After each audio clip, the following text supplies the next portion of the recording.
ஓம் சக்தி. ஓம் ஆதிபராசக்தி.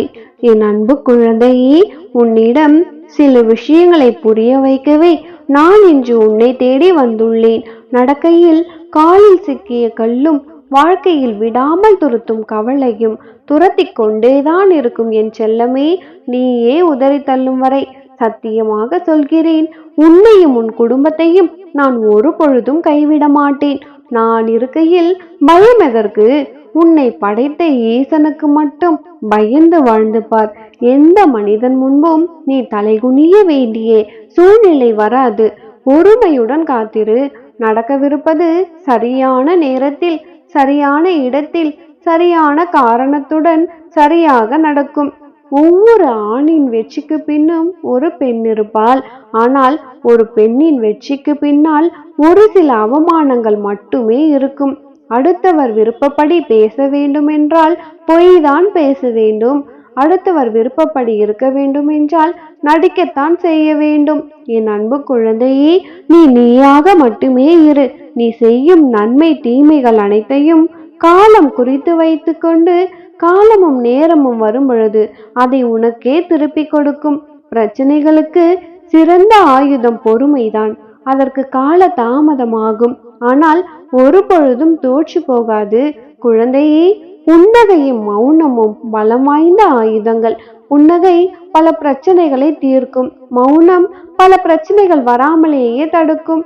கூட்டத்தில் நிற்பது எளிது, ஆனால் தனியாக நிற்கத்தான் தைரியம் தேவை. குழந்தையே, உண்மையான அன்பு என்றால் அதில் கோபம், மனஸ்தாபம், கருத்து வேறுபாடுகள் என எல்லாம் இருக்கும். இவை எதுவும் இல்லை என்றால் அந்த அன்பு வெறும் நடிப்பாகத்தானே இருக்கும். பேசும் வார்த்தைகளை விட பேசாத மௌனத்திற்கு அர்த்தங்கள் அதிகம். சில இடங்களில் நம்மளுடைய திறமைகளை மறைக்க வேண்டும், இல்லை என்றால் அதீத பணிச்சுமைக்கு ஆளாக நேரிடும். நீ சிலரோடு உன்னை ஒப்பிடும் பொழுது வெற்றி அடைகிறாய், சிலரோடு ஒப்பிடும் பொழுது தோல்வி அடைகிறாய். எவரோடும் ஒப்பிடாமல் இருந்தால் மகிழ்ச்சி அடைவாய். நிரந்தரமாக ஓடுபவனுக்கு பல வழிகள் உண்டு, ஆனால் அவனை துரத்தி செல்பவனுக்கு ஒரே வழிதான். அவன் பின்னால் தான் ஓட வேண்டும். என் பிள்ளையே, துரத்துபவனாக நீ இருக்காதே, ஓடுபவனாக மட்டுமே இரு.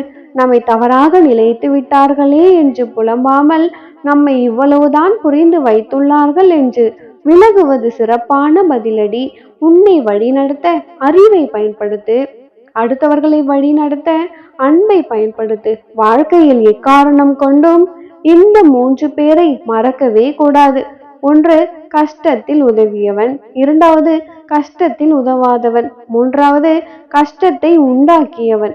தொட்டு தொட்டு பார்த்தால் அது வெறும் காகிதம்தான். தொடர்ந்து படித்தால் அதுவே வெற்றியின் ஆயுதம். தேவையற்ற நினைவுகளை மறக்க உன்னை எப்பொழுதும் ஏதோ ஒரு வேலையில் ஈடுபடுத்திக் கொள். திமிரு யாருக்கும் கூடவே பிறப்பதில்லை. தன்னை காப்பாற்றிக் கொள்ள இந்த உலகம் கற்றுக் கொடுத்த பாடம். எல்லோருக்கும் 2 வாழ்க்கை இருக்கும். ஒன்று வாழுகின்ற வாழ்க்கை, இன்னொன்று வாழ வேண்டும் என்று நினைத்து வாழாத வாழ்க்கை. மனதால் காயப்பட்டு கண்கலங்கும் பொழுது யார் ஒருவரின் வார்த்தை உன்னுடைய மொத்த மனநிலையையும் மாற்றுகிறதோ அவரே உன் வாழ்நாள் பொக்கிஷம். நீ விரும்பும் நபரையே உன்னுடைய வாழ்நாள் பொக்கிஷமாக மாற்றுவது உன் அன்னையின் பொறுப்பு. அதை நானே பார்த்து கொள்கிறேன். நீ எதை நினைத்தும் கலங்க வேண்டாம். இனி உன் வாழ்க்கையில் நீ பட்ட கஷ்டங்கள் அனைத்தும் மறையட்டும். இனி நல்லதே நடக்கும். எதற்கும் கலங்காதே. உனக்கு துணையாக உன் அம்மா நான் உன்னுடனே இருக்கின்றேன்.